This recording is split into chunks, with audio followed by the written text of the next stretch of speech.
The crack of a rifle echoed through the valley as Abigail Harmon stood her ground, the deed to her land clutched in one hand and her father's Winchester in the other.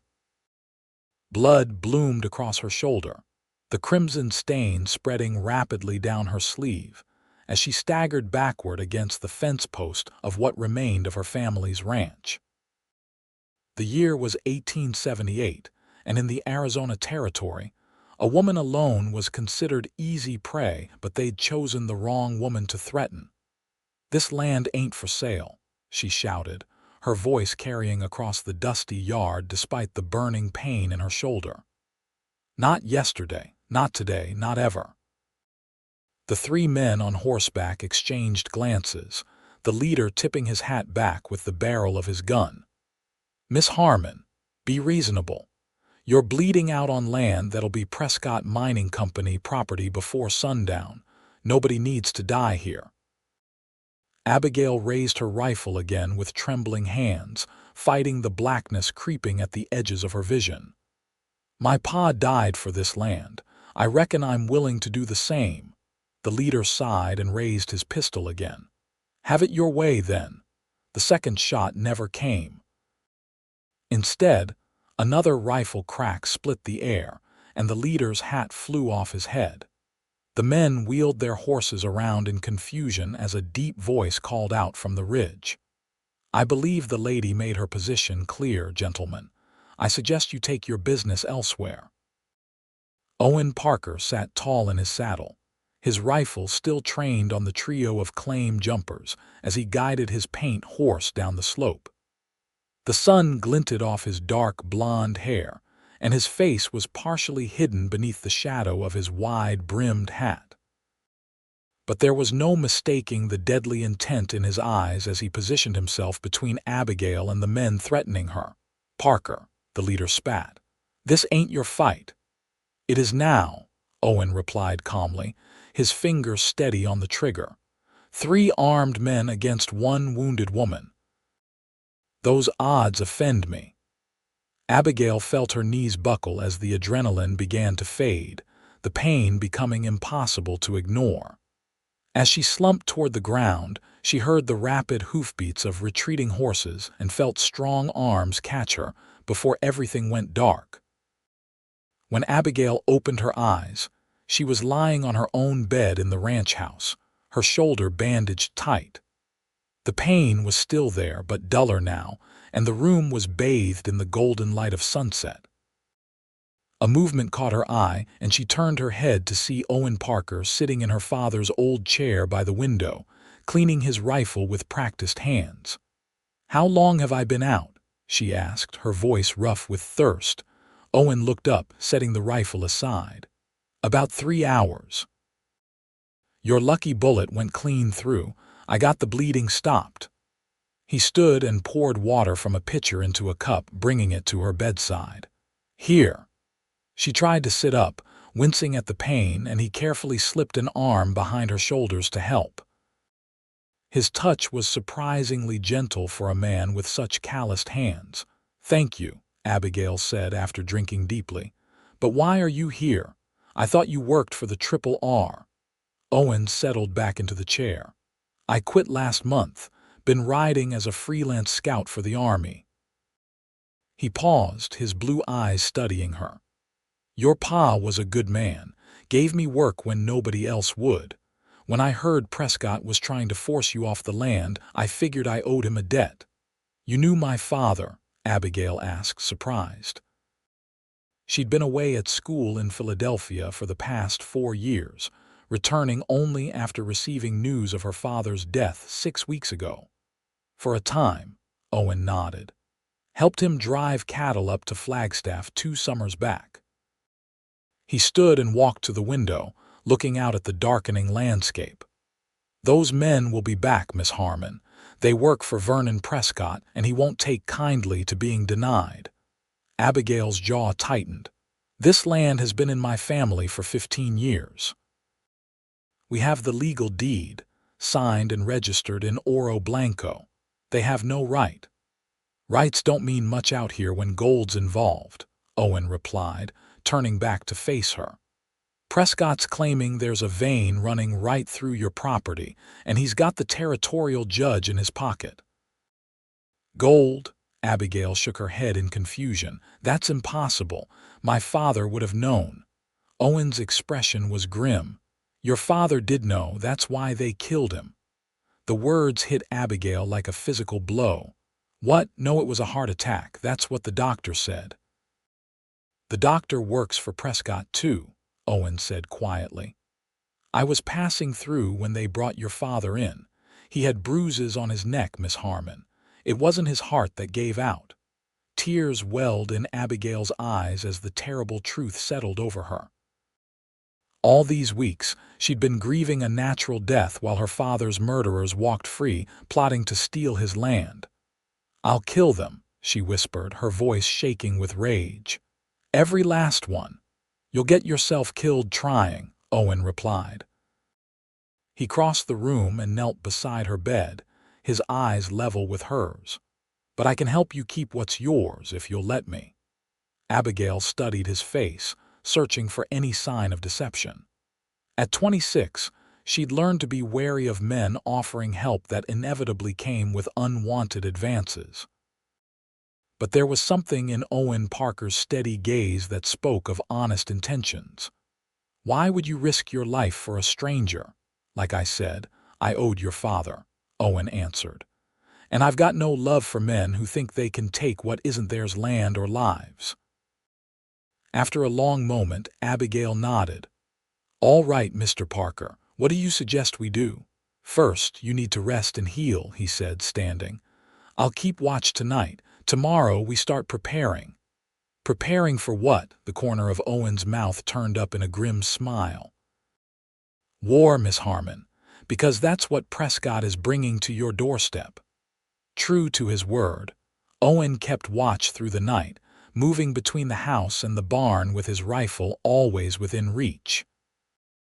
By morning, Abigail's fever had broken, and though her shoulder ached fiercely, she insisted on getting up.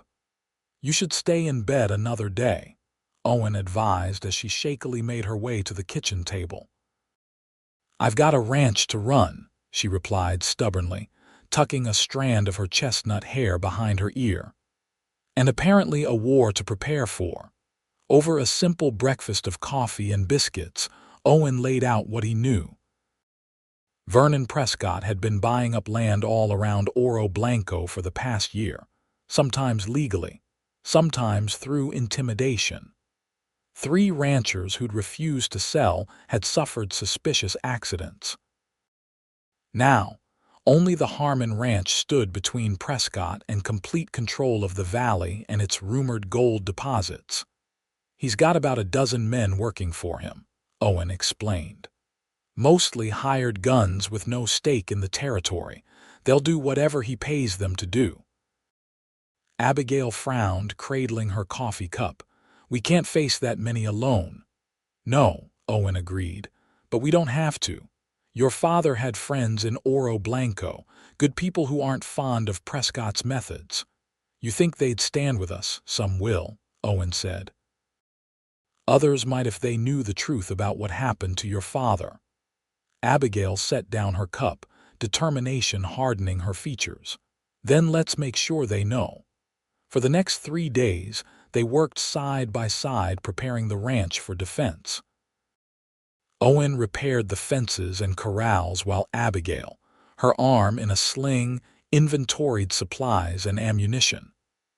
In the evenings, Owen rode into town to quietly speak with people who had respected Thomas Harmon and might be willing to help his daughter.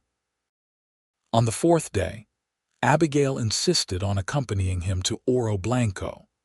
She wore her mother's old riding habit, altered to accommodate her bandaged shoulder, and kept her head high as they rode down the main street. The small town was bustling with its usual mix of ranchers, miners, and merchants, but Abigail noticed the way conversations halted as they passed. "They're watching us," she murmured to Owen. "They're watching you," he corrected. "Most folks didn't expect to see you alive after word spread about the shooting." They hitched their horses outside the general store owned by Samuel Whitaker, an old friend of her father's. As they entered, the bell above the door jingled, and Sam looked up from behind the counter. His weathered face broke into a smile of genuine pleasure. "Abigail Harmon. Good Lord, girl, when I heard you'd been shot, I feared the worst." He came around the counter to take her hand, then noticed her sling and shifted to clasp her good hand instead. "How bad is it?" "I'll heal," Abigail replied with a small smile, "thanks to Mr. Parker's timely intervention." Sam turned to Owen with newfound respect. "That's so. Well, you've got my gratitude, Parker. Thomas was a dear friend." "That's partly why we're here," Abigail said, lowering her voice. "Mr. Parker has reason to believe my father's death wasn't natural." Sam's expression darkened as he glanced around the store. There were only 2 other customers browsing the shelves, but he led them through a door to his back office anyway. "I had my suspicions," Sam admitted once they were seated. "Thomas was as healthy as a horse. Heart trouble never ran in his family." Over the next hour, they shared what they knew about Prescott's plans and the apparent gold discovery. Sam confirmed that other landowners had been pressured to sell, and rumors of violence had kept most folks from asking too many questions. "Prescott's got the sheriff in his pocket," Sam explained. "And Judge Hollister, too. There's no law to help you here." "We're not looking for the law," Owen said quietly. "We're looking for men who'll stand against those who killed Thomas Harmon and are trying to steal what he built." Sam stroked his gray beard, considering. "There are a few who might." Daniel Martinez still blames Prescott for his brother's accident last spring. The Wilcox brothers never did like being told what to do, and old Jeremiah Foster lost his water rights to Prescott's schemes he'd helped just for the chance at payback. "Will you speak to them?" Abigail asked. "I will," Sam promised. "But you two should be careful. Prescott's men are all over town today." As if summoned by the words, the bell over the shop door jangled loudly, followed by the sound of heavy boots. Sam quickly ushered them toward a side exit. "Go out this way. I'll delay anyone who comes asking." They slipped into the alley behind the store, but they'd gone only a few steps when a voice called out. "Well, look who it is. The stubborn Miss Harmon and her guardian angel." 3 men blocked the end of the alley, the same men who had confronted Abigail at her ranch. The leader, a tall man with a scar running down his cheek, stepped forward. "Mr. Prescott would like a word with you both," he said, his hand resting casually on his holstered pistol. Owen shifted slightly, positioning himself ahead of Abigail. "We're not interested in Prescott's words or his company." The man's lips curved in an unpleasant smile. "Wasn't an invitation, Parker." Abigail stepped up beside Owen, refusing to be sheltered. "Tell Mr. Prescott if he wishes to speak with me, he can come to my ranch unarmed and alone. Otherwise, he can direct all communication through my lawyer in Tucson." The man laughed. "You've got spirit, I'll give you that. But Prescott doesn't negotiate with, is there a problem here, McCready?" The new voice came from behind the 3 men, who turned to see the town marshal, Robert Green, standing with his hand on his gun. Though Abigail had heard the marshal was in Prescott's pay, his expression now was decidedly neutral. "Just having a friendly conversation, Marshal," McCready replied smoothly. "Looked more like an ambush to me," Green said. "Miss Harmon, Parker, you're free to go about your business." Owen nodded, keeping his movements slow and deliberate as he guided Abigail past the men. She could feel the tension vibrating through his arm where it brushed against hers. "This isn't over," McCready called after them. "No," Abigail replied without turning. "It's only just beginning." They retrieved their horses and rode quickly out of town, taking a circuitous route back to the ranch in case they were followed. The sun was beginning to set by the time they crested the rise overlooking the Harmon property. Why did the marshal help us?" Abigail asked as they paused to let the horses catch their breath. "Sam said he works for Prescott. Everyone has their price," Owen replied, scanning the horizon with narrowed eyes. "But some men also have their limits. Green's no saint, but watching Prescott's thugs corner a wounded woman might have crossed his line." Abigail studied Owen's profile against the fading light. "And what's your price, Mr. Parker?" He turned to meet her gaze, something unreadable flickering in his eyes. "Not everything has a price, Miss Harmon." The intensity of his look sent an unexpected warmth through her that had nothing to do with her injury. For a moment, neither spoke, the only sound the gentle nickering of their horses and the distant call of a nighthawk. "We should get back," Owen finally said, breaking the spell. "It's not safe to be out after dark." At the ranch, they found an unexpected visitor waiting on the porch. Daniel Martinez, one of the men Sam had mentioned. He stood as they approached, his expression grim. "Sam Whitaker sent me," he explained after introductions were made. "Said you might need some help." Inside, over cups of strong coffee, Daniel shared what he knew. Prescott was planning something big. His men had been gathering supplies and ammunition, and word was they'd hired additional guns from as far away as Tombstone. "They're coming for your land, Miss Harmon," Daniel said solemnly. "And they won't ask nicely this time." "How many can we count on to help us?" Owen asked. "Maybe 7 or 8, Daniel replied. "Good men who know how to use a gun and aren't afraid of Prescott, but we're still outnumbered." "Numbers aren't everything," Abigail said, her mind working quickly. "What matters is how we use what we have." Over the next 2 days, their allies arrived one by one: the Wilcox brothers, Jeremiah Foster, and 4 others who had grievances against Prescott or loyalty to Thomas Harmon. They helped reinforce the ranch house and barn, creating defensive positions and planning for the attack they all knew was coming.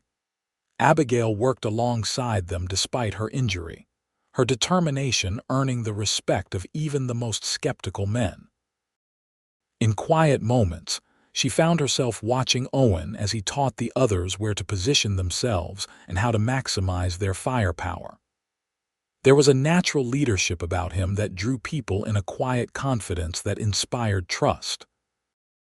On the 3rd night, as they sat on the porch after the others had retired to the barn or bedrolls, Abigail finally asked the question that had been on her mind. "Where did you learn all this? You're more than just a ranch hand or scout." Owen was silent for a long moment, staring out into the darkness. "I rode with the Texas Rangers for a while. Before that, I fought in the war." "Which side?" she asked softly. "Union," he replied. "Enlisted when I was 18, saw things no boy should see." He glanced at her. "After, I couldn't settle anywhere for long, drifted west, took work where I could find it. And now you're here, risking your life for a woman you barely know." Owen's lips curved slightly. "I know enough. You're brave, stubborn, and loyal to what your father built. That's worth fighting for." The simple sincerity in his voice touched something deep within Abigail. For weeks, she'd been carrying the weight of her grief and responsibility alone, determined to prove she could manage without help. But now, sitting beside this quiet, competent man who asked nothing in return for his aid, she felt the walls around her heart begin to crack. "Thank you," she whispered, "for seeing me as more than just Thomas Harmon's daughter." His eyes met hers, warm in the lamplight spilling from the window. "I see you, Abigail. I've seen you from the first moment." The tension between them built, charged with unspoken feelings. When his hand covered hers on the porch railing, she didn't pull away.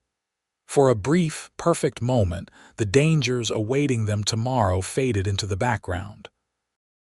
Then a horse's whinny from the corral broke the spell, and Owen straightened, his expression returning to vigilance. "We should get some rest. Dawn comes early." Abigail nodded, though sleep seemed impossible with her mind and heart racing. "Good night, Mr. Parker." As she turned to go inside, his voice stopped her. "Owen. My name is Owen." She smiled over her shoulder. "Good night, Owen." Dawn broke clear and cold over the Harmon ranch. Everyone was in position, the Wilcox brothers on the roof of the barn, Daniel and two others in the corral with rifles, Jeremiah and another man inside the house covering the windows. Owen and Abigail stood on the porch, watching the road. "They'll come from multiple directions," Owen predicted.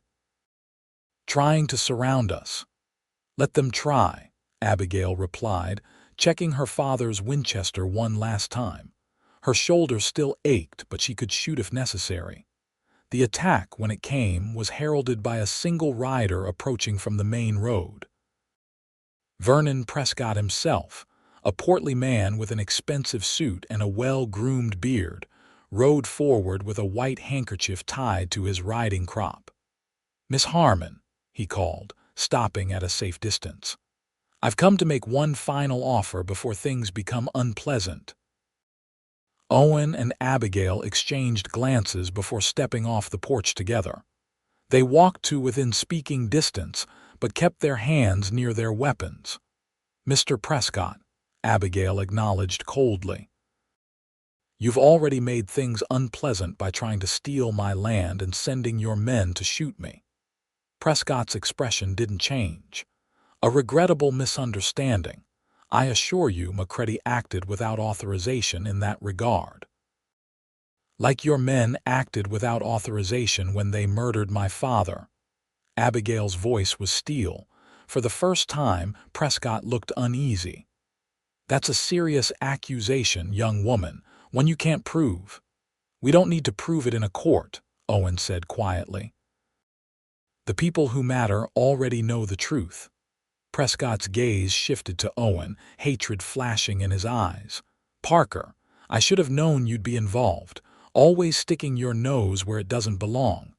What's your offer, Prescott?" Abigail interrupted, sensing there was history between the two men she didn't yet understand. "Not that I intend to accept it." Prescott smiled thinly. $5,000 for the entire property. That's 5 times what it's worth as grazing land, and you know it. "And a fraction of what the gold beneath it is worth," Abigail countered. "My answer is still no." "Then you leave me no choice." Prescott tucked the handkerchief into his pocket. "I tried to be reasonable." As he turned his horse, Owen called out, "How many men are going to die today for your greed, Prescott?" The man paused. "Fewer if you and your friends ride out now, Parker. This isn't your fight." "You made it my fight when you killed Thomas Harmon." Prescott's face hardened. "Have it your way." He kicked his horse into a trot, heading back the way he'd come. Owen and Abigail hurried back to the house. "They'll attack soon," Owen told the others. "Remember, hold your fire until they're committed. Don't waste ammunition." They didn't have long to wait. Within 20 minutes, riders appeared on 3 sides of the property, moving fast to establish a perimeter. Gunfire erupted as Prescott's men began firing from a distance, bullets thudding into the wooden walls of the house and barn. "They're trying to scare us," Owen said calmly as they took cover inside. "Make us nervous enough to waste our shots." The defenders held their fire as instructed, waiting as the attackers grew bolder and moved closer. When the first group of riders charged toward the corral, Daniel and his men finally opened up with a devastating volley that dropped 2 attackers and sent the others scrambling for cover. "Good," Owen murmured. "Now they know we're serious." The battle settled into a tense standoff, with sporadic exchanges of gunfire. From the window, Abigail watched as Prescott's men regrouped behind a rise about 300 yards from the house. "They're planning something," she warned. Owen nodded grimly. "They've got us outnumbered. They'll try to overwhelm one section of our defense, then pour through the gap." He was right. Within minutes, A concentrated assault began on the barn, with 6 riders charging at once while others provided covering fire.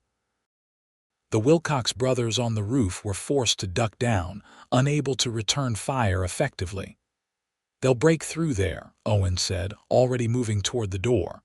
"I need to reinforce the barn. Stay here." "No." Abigail grabbed her rifle. "I'm coming with you."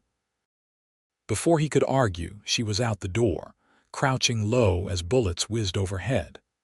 Together, they sprinted across the open ground between the house and barn, diving through the side door just as a fresh volley hit the wall behind them.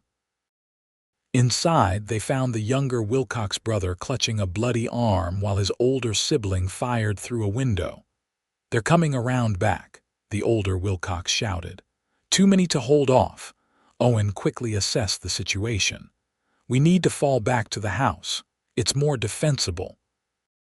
He helped the wounded man to his feet while Abigail and the other Wilcox provided covering fire. They were halfway back to the house when McCready and 3 other men cut them off, emerging from behind the chicken coop with guns drawn. "Drop him," McCready ordered, his pistol aimed at Abigail's heart, "or the lady gets another hole to match her shoulder." Owen slowly lowered his rifle, his eyes never leaving McCready's. "You're making a mistake." "Only mistake was not finishing her the first time," McCready replied with a cruel smile. "Prescott says to bring you both in alive if possible, but he'll understand if there are accidents." The tension was broken by the thunder of hooves as riders suddenly appeared from the east, not Prescott's men, but Marshal Green and a dozen townspeople, including Sam Whitaker and several others Abigail didn't recognize. "That's enough, McCready," Green shouted, his rifle trained on the gunman. "Tell your men to stand down." Confusion reigned as Prescott's forces found themselves suddenly outnumbered.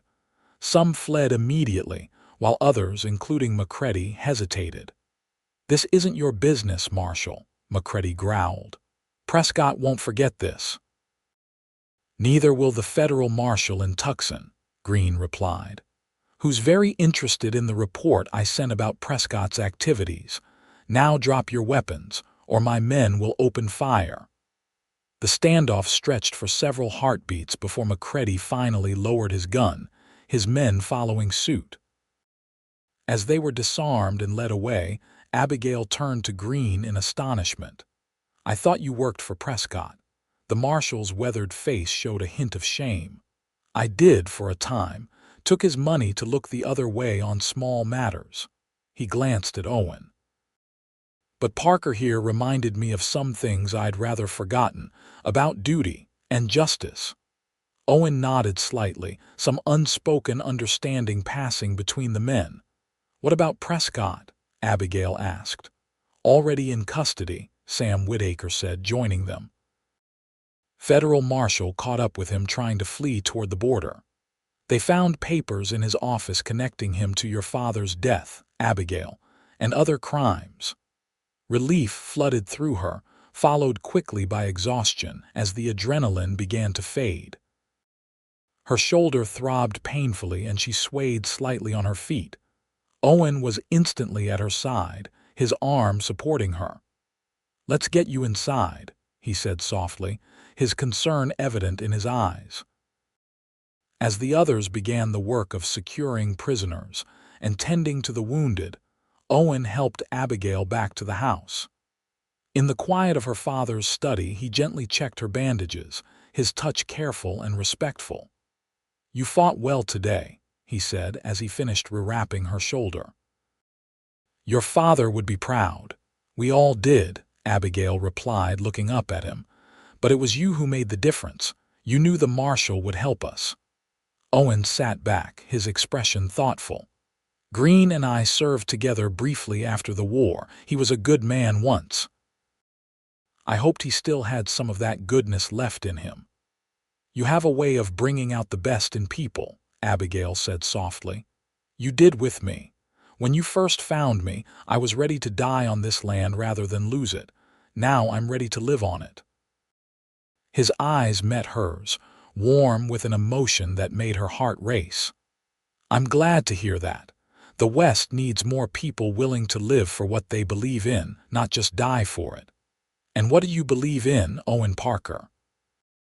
He reached out, his calloused fingers gently brushing a strand of hair from her face. "Justice, honor." His voice dropped lower. "And now, perhaps, a future I hadn't dared hope for." The weeks that followed brought many changes to Oro Blanco. Vernon Prescott was tried and convicted for the murder of Thomas Harmon and other crimes, his mining empire dismantled. Some of his men faced prison, while others fled the territory. The gold vein that had sparked the conflict turned out to be real, though more modest than rumors had suggested, enough to provide Abigail with security, but not enough to attract further trouble. As summer turned to fall, the Harmon Ranch flourished under joint management. Owen had stayed on, first as a hired hand, then as a partner in the operation. The understanding between them deepened day by day, their shared experiences forging a bond that neither had expected. On a clear October evening, they sat together on the porch swing, watching the sunset paint the mountains in shades of gold and purple. Abigail's shoulder had healed completely, leaving only a small scar as a reminder of that fateful day. "I received a letter from the Army today," Owen said, breaking the comfortable silence. "They're offering me another scouting contract. Good pay, 6 months along the Northern Territory." Abigail's heart sank, though she tried not to let it show. "Will you take it?" Owen turned to face her, taking her hands in his. "That depends on you. On me.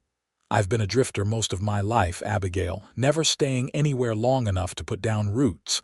But these past months here, working this land with you." He paused, his eyes searching hers. "For the first time, I've found somewhere I want to stay. Someone I want to stay with."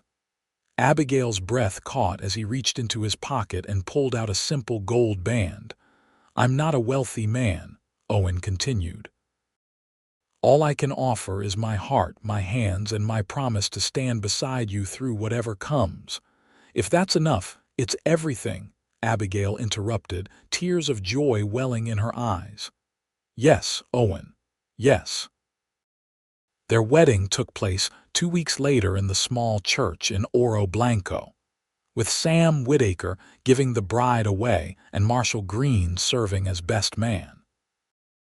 The entire town turned out to celebrate the union of the woman who had stood her ground and the cowboy who had ensured no one took what was rightfully hers. As winter settled over the ranch, bringing peaceful evenings by the fire and shared dreams for the future, Abigail often reflected on the strange twists of fate that had brought them together. What had begun with a bullet and bloodshed had transformed into the greatest blessing of her life. "Any regrets?" Owen asked one night as they lay together in the darkness, his arms wrapped protectively around her. Abigail turned in his embrace to face him, her fingers tracing the line of his jaw. "Only that my father never got to meet you properly. He would have liked you." "I think so too," Owen agreed with a soft smile. "He raised a remarkable daughter. We'll tell our children about him," Abigail said, "about how brave he was and how he built this place from nothing." Owen's eyes widened slightly at the implication. "Children." Abigail smiled, placing his hand gently on her stomach. "Maybe sooner than we planned." The joy that spread across Owen's face was answer enough as he pulled her close, his kiss a promise of all the years to come. Spring brought new life to the Harmon Parker Ranch, green grass in the pastures, calves in the corral, and in early May, a son they named Thomas Owen Parker. The boy had his father's blue eyes and his mother's determined spirit, evident from his first lusty cries. As word of the gold discovery spread, Oro Blanco grew rapidly, but the new settlers found the Harmon Parker Ranch was not for sale at any price. Instead, Owen and Abigail worked with Sam Whitaker and others to ensure the town's growth remained orderly and just, with opportunities for all who were willing to work. By the time their second child, a daughter named Alina, arrived 2 years later, the ranch had doubled in size and prosperity. Owen had a talent for breeding horses that brought buyers from as far away as California, while Abigail's careful management of their resources ensured the family's security for generations to come. On the 5th anniversary of the day they met, the day Abigail had been shot defending her land, Owen surprised her with a special gift. He led her to a ridge overlooking the ranch, where a small stone monument now stood. "What is this?" Abigail asked, reading the inscription carved into the granite. "Thomas Harmon, who built with courage and defended with honor, his legacy endures. I wanted something permanent," Owen explained. "Something our children and their children will see, so they never forget where they came from." Tears filled Abigail's eyes as she traced the letters with her fingertips. "It's perfect." They stood together in silence, looking out over the land that had brought them together, the fields and pastures stretching toward the mountains, the house and barn nestled in the valley below, the small figures of their children playing under Sam Whitaker's watchful eye. "Do you ever wonder what would have happened if you hadn't come along that day?" Abigail asked. Owen slipped his arm around her waist, pulling her close against his side. "I try not to think about it. Some things are just meant to be, I suppose. Like us. Exactly like us." He turned her to face him, his eyes reflecting the deep love that had only grown stronger with the passing years. A stubborn woman with a rifle and a drifting cowboy who finally found his home. Abigail smiled up at him, her heart full. "I was defending what was mine that day. I just didn't know yet that would include you. And I made sure no one took it from you," Owen replied, bending to kiss her with all the tenderness and passion that had carried them through both hardship and joy. As the sun began to set over the mountains, painting the land in gold just as it had on that first fateful day, Abigail and Owen walked hand in hand back toward the house, toward their children, toward the future they had built together from bullets and blood and unwavering love, a future as vast and promising as the western sky above them.